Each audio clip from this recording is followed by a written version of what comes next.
शिव शिवा नमः।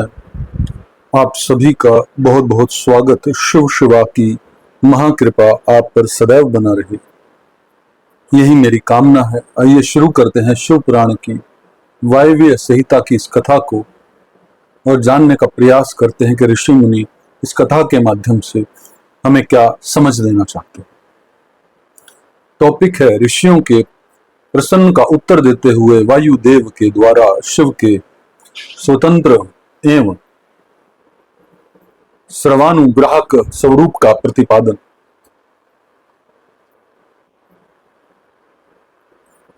तदंतर ऋषियों के ने कई कारण दिखाकर पूछा, वायुदेव यदि शिव सदा शांत भाव से रहकर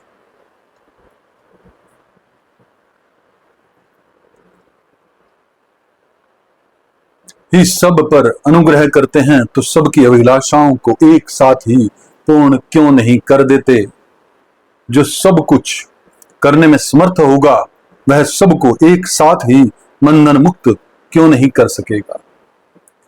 यदि कहे अनादि काल से चले आने वाले सबके विचित्र कर्म अलग अलग हैं, अतः सबको एक समान फल नहीं मिल सकता, तो यह ठीक नहीं है, क्योंकि कर्मों की विचित्रता भी यहां नियामक नहीं हो सकती।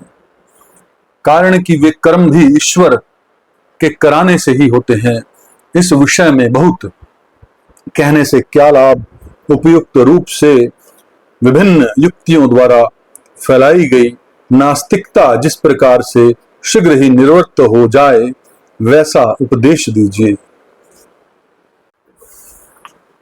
वायु देवता ने कहा कि ब्राह्मणों, आप लोगों ने युक्तियों से प्रेरित होकर जो संशय उपस्थित किया है वह उचित ही है, क्योंकि किसी बात को जानने की इच्छा अथवा तत्व ज्ञान के लिए उठाया गया प्रश्न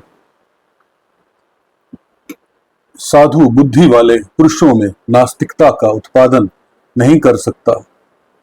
मैं इस विषय में ऐसा प्रमाण प्रस्तुत करूंगा जो सत पुरुषों के मोह को दूर करने वाला है। असत पुरुषों का जो अन्यथा भाव होता है उसे प्रभु शिव की कृपा का अभाव ही कारण है। परिपूर्ण परमात्मा शिव के परम अनुग्रह के बिना कुछ भी कर्तव्य नहीं है, ऐसा निश्चय किया गया है। प्रानुग्रह क्रम में स्वभाव ही पर्याप्त है, पूर्णतः समर्थ है, अन्यथा निस्वभाव पुरुष किसी पर भी अनुग्रह नहीं कर सकता। पशु और पाश रूप सारा जगत ही पर कहा गया है। वह अनुग्रह का पात्र है। पर को अनुग्रहित करने के लिए पति की आज्ञा का समन्वय आवश्यक है। पति आज्ञा देने वाला है, वही सदा सब पर अनुग्रह करता है। उस अनुग्रह के लिए ही आज्ञा रूप अर्थ को स्वीकार करने पर शिव परतंत्र कैसे कहे जा सकते हैं। अनुग्राहक की अपेक्षा न रखकर कोई भी अनुग्रह सिद्ध नहीं हो सकता। अतएव स्वातन्य शब्द के अर्थ की अपेक्षा न रखना ही अनुग्रह का लक्षण है। जो अनुग्रह है वह परतंत्र माना जाता है, क्योंकि पति के अनुग्रह के बिना उसे भोग और मोक्ष की प्राप्ति नहीं होती। जो मृत्योत्तात्मा है वे भी अनुग्रह के पात्र हैं, क्योंकि उनसे भी शिव की आज्ञा की निवृत्ति नहीं होती। वे भी शिव की आज्ञा से बाहर नहीं है। यहां कोई ऐसी वस्तु नहीं है जो शिव की आज्ञा के अधीन न हो। सकल सगुण या साकार होने पर भी जिसके द्वारा हमें निष्कल निर्गुण या निराकार शिव की प्राप्ति होती है, उस मूर्ति या लिंग के रूप में साक्षात शिव ही विराज रहे हैं। वह शिव की मूर्ति है। यह बात तो उपचार से कही जाती है, जो साक्षात निष्कल तथा परम कारण रूप शिव हैं, वे किसी के द्वारा भी साकार अनुभव से उपलक्षित नहीं होते, ऐसी बात नहीं है। यहाँ प्रमाण गम्य होना उनके स्वभाव का उपपादक नहीं है। प्रमाण अथवा प्रतीक मात्र से अपेक्षा बुद्धि का उदय नहीं होता, वे परम तत्व के उपलक्षण मात्र हैं। इसके सिवा उनका कोई अभिप्राय नहीं है। कोई न कोई मूर्ति ही आत्मा का साक्षात उपलक्षण होती है, शिव की मूर्ति है। इस कथन का अभिप्राय यह है कि उस मूर्ति के रूप में परम शिव विराजमान है। मूर्ति उनका उपलक्षण है। जैसे काष्ठ आदि आलंबन का आश्रय लिए बिना केवल अग्नि कहीं उपलब्ध नहीं होती, उसी प्रकार शिव भी मूल्यात्मा में आरूढ़ हुए बिना उपलब्ध नहीं होते। यही वस्तु स्थिति है। जैसे किसी से यह कहने पर कि तुम आग ले जाओ, तुम आग ले आओ, उसके द्वारा जलती हुई लकड़ी आदि के सिवा साक्षात अग्नि नहीं लाई जाती। उसी प्रकार शिव का पूजन भी मूर्ति रूप में ही हो सकता है, अन्यथा नहीं। इसलिए पूजा आदि में मूर्तात्मा की परिकल्पना होती है, क्योंकि मूर्तात्मा के प्रति जो कुछ किया जाता है वह साक्षात शिव के प्रति किया गया ही माना गया है। लिंग आदि में विशेषत अर्चा विग्रह में जो पूजन कृत्य होता है वह भगवान शिव का ही पूजन है। उन मूर्तियों के रूप में शिव की भावना करके हम लोग शिव की ही उपासना करते हैं। जैसे परमेष्ठी शिव मूल्यात्मा पर अनुग्रह करते हैं, उसी प्रकार मूर्तात्मा में स्थित शिव हम पशुओं पर अनुग्रह करते हैं। परमेष्ठी शिव ने लोगों पर अनुग्रह करने के लिए ही सदाशिव आदि संपूर्ण मूर्तात्माओं को अधिष्ठित अपनी आज्ञा में रखकर अनुग्रहित किया है। भगवान शिव सब पर अनुग्रह ही करते हैं, किसी का निग्रह नहीं करते, क्योंकि निग्रह करने वाले लोग में जो दोष होते हैं वे शिव में असंभव है। ब्रह्मा आदि के प्रति जो निग्रह देखे गए हैं वे भी श्रीकंठ मूर्ति शिव के द्वारा लोकहित के लिए ही किए गए हैं। विद्वानों की दृष्टि में निग्रह भी स्वरूप से दूषित नहीं है, जब वह राग द्वेष से प्रेरित होकर किया जाता है तभी निंदनीय माना जाता है। इसलिए दंडनीय अपराधियों को राजाओं की ओर से मिले हुए दंड की प्रशंसा की जाती है। यदि साधु की रक्षा करनी है तो असाधु का निवारण करना ही होगा। पहले साम आदि 3 उपायों से असाधु के निवारण का प्रयत्न किया जाता है। यदि यह प्रयत्न सफल नहीं हुआ तो अंत में चौथे उपाय दंड का ही आश्रय लिया जाता है। यह दंडात्मक अनुशासन लोकहित के लिए ही किया जाना चाहिए। यदि उसके औचित्य को परिलक्षित कराता है, यदि अनुशासन इसके विपरीत हो तो उसे अहितकर कहते हैं। जो सदा हित में ही लगे रहने वाले हैं उन्हें ईश्वर का दृष्टांत अपने सामने रखना चाहिए। ईश्वर केवल दुष्टों को ही दंड देते हैं, इसलिए निर्दोष कहे जाते हैं। अतः जो दुष्टों को ही दंड देता है वह उस निग्रह कर्म को लेकर सत्पुरुषों द्वारा लांछित कैसे किया जा सकता है। लोक में जहां कहीं भी निग्रह होता है वह यदि विदेश पूर्वक न हो तभी श्रेष्ठ माना जाता है। जो पिता पुत्र को दंड देकर उसे अधिक शिक्षित बनाता है वह उससे द्वेष नहीं करता। शिव की आज्ञा का पालन ही हित है और जो हित है वही उनका अनुग्रह है। अतएव सबको हित में नियुक्त करने वाले शिव सब पर अनुग्रह करने वाले कहे गए हैं। जो उपकार शब्द का अर्थ उसे भी अनुग्रह ही कहा गया है, क्योंकि उपकार भी हित रूप ही होता है। अतः सबका उपकार करने वाले शिव सर्वानुग्राहक हैं। शिव के द्वारा जड़ चेतन सभी सदा हितों में ही नियुक्त होते हैं, परंतु सबको जो एक साथ और एक समान हित की उपलब्धि नहीं होती, इसमें उनका स्वभाव ही प्रतिबंधक है। जैसे सूर्य अपनी किरणों द्वारा सभी कमलों को विकास के लिए प्रेरित करते हैं, परंतु वे अपने अपने स्वभाव के अनुसार एक साथ और एक समान विकसित नहीं होते। स्वभाव भी पदार्थों के भावी अर्थ का कारण होता है, किंतु वह नष्ट होते हुए अर्थ को कर्ताओं के लिए सिद्ध नहीं करता।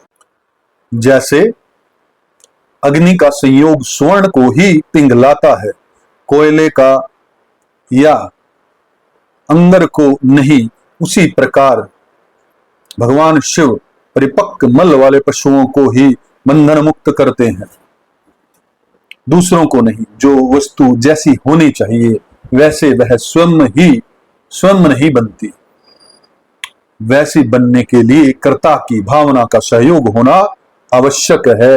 कर्ता की भावना के बिना ऐसा होना संभव नहीं है। अतः कर्ता सदा स्वतंत्र होता है।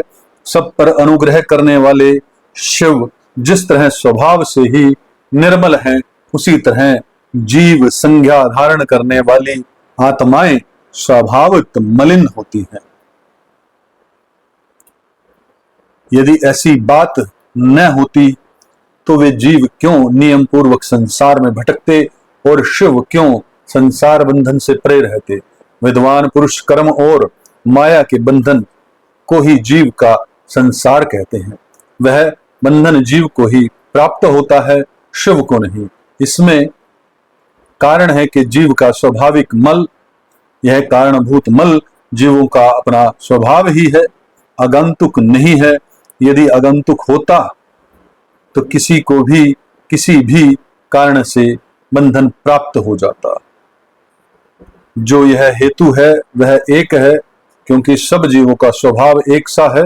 यद्यपि सब में एक सा आत्म स्वभाव है, जो भी मल के परिपाक और अपरिपाक के कारण कुछ जीव बुद्ध है और कुछ बंधन से मुक्त है।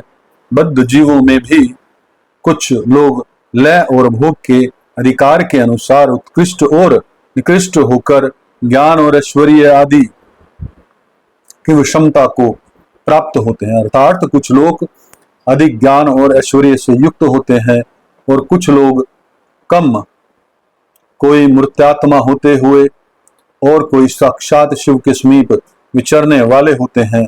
मूर्त्यात्माओं में कोई तो शिव स्वरूप हो, छहों अधवाओं के ऊपर स्थित होता है, कोई अधवाओं के मध्य मार्ग में ईश्वर होकर रहते हैं और कोई निम्न भाग में रुद्र रूप से स्थित होते हैं। शिव के समीप वर्ती स्वरूप में भी माया से परे होने के कारण उत्कृष्ट, मध्यम और निकृष्ट के भेद से 3 श्रेणियां होती हैं। वहां निम्न स्थान में आत्मा की स्थिति है, मध्यम स्थान में अंतर आत्मा की स्थिति है और जो सबसे उत्कृष्ट श्रेणी का स्थान है उसमें परमात्मा की स्थिति है।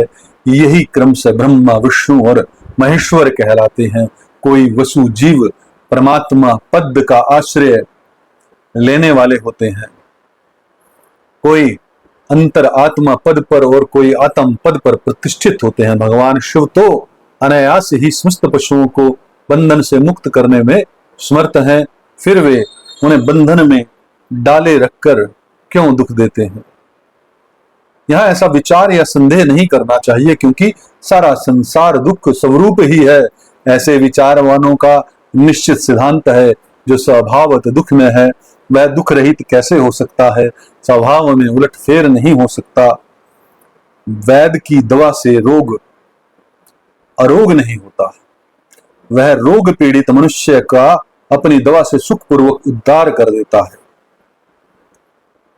इसी प्रकार जो स्वभावत मलिन और स्वभाव से ही दुखी है, उन पशुओं को अपनी आज्ञा रूपी औषधि देकर शिव दुख से छुड़ा देते हैं। रोग होने में वैद्य कारण ही है, परंतु संसार की उत्पत्ति में शिव कारण है।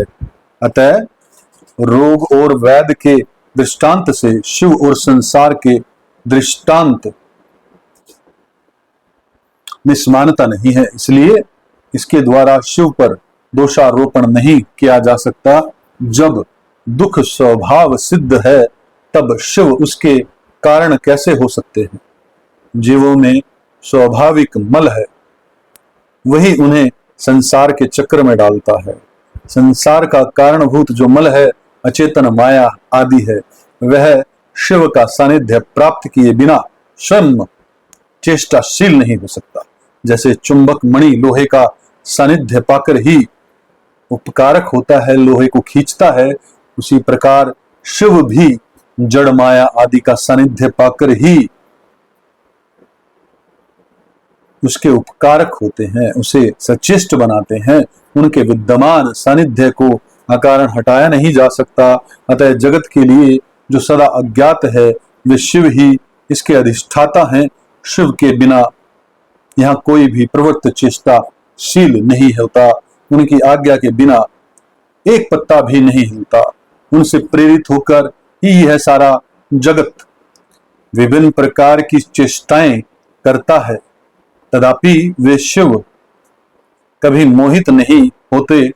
उनकी आज्ञा रूपणी जो शक्ति है, वही सबका नियंत्रण करती है। उसका सब और मुख्य है। उसी ने सदा इस संपूर्ण दृश्य प्रपंच का विस्तार किया है। तथापि उसके दोष से शिव दूषित नहीं होते। जो दुर्बुद्धि मानव मोहवश इसके विपरीत मान्यता रखता है, वह नष्ट हो जाता है। शिव की शक्ति के वैभव से ही संसार चलता है। शिव की शक्ति के वैभव से ही संसार चलता है। तथापि इसमें शिव दूषित नहीं होते। इसी समय आकाश से शरीर रहित वाणी सुनाई दी, सत्यम ओम अमृतम सौम्यम। इन पदों का वहां स्पष्ट उच्चारण हुआ। उसे सुनकर सब लोग बहुत प्रसन्न हुए। उनके समस्त संशयों का निवारण हो गया और उन मुनियों ने विस्मित हो प्रभु पवन देव को प्रणाम किया। इस प्रकार उन मुनियों को संदेह रहित करके भी वायुदेव ने यह नहीं माना कि इन्हें पूर्ण ज्ञान हो गया। इनका ज्ञान अभी प्रतिष्ठित नहीं हुआ है, ऐसा समझकर ही वे इस प्रकार बोले। वायु देवता ने कहा, मुनियों, प्रोक्ष और अप्रोक्ष के भेद से ज्ञान दो प्रकार का माना गया है। प्रोक्ष ज्ञान को अस्थिर कहा जाता है और अप्रोक्ष ज्ञान को सुस्थिर कहा जाता है। युक्तिपूर्ण उपदेश को जो ज्ञान होता है उसे विद्वान पुरुष प्रोक्ष कहते हैं। वही श्रेष्ठ अनुष्ठान से अप्रोक्ष हो जाएगा। अप्रोक्ष ज्ञान के बिना मोक्ष नहीं होता, ऐसा निश्चय करके तुम लोग आलस्य रहित हो श्रेष्ठ अनुसंधान की सिद्धि के लिए प्रयत्न करो। बहुत अद्भुत, बहुत आनंदित, बहुत प्रेम से भर देने वाली है कथा है। इतना ज्ञान इसे 1000 बार भी अगर मैं पढ़ूं तो भी शायद मुझे इसका अंश मात्र भी समझ आ जाए। तो यह भी शिवा की कृपा ही है। तो आपसे बार बार सुनिएगा। बहुत गूढ़ ज्ञान वायु देवता ने इन महर्षियों को दिया है। आपने प्रेम में होकर इस कथा को सुना। अनुग्रहित हूं, अनुग्रहित हूं, अनुग्रहित हूं।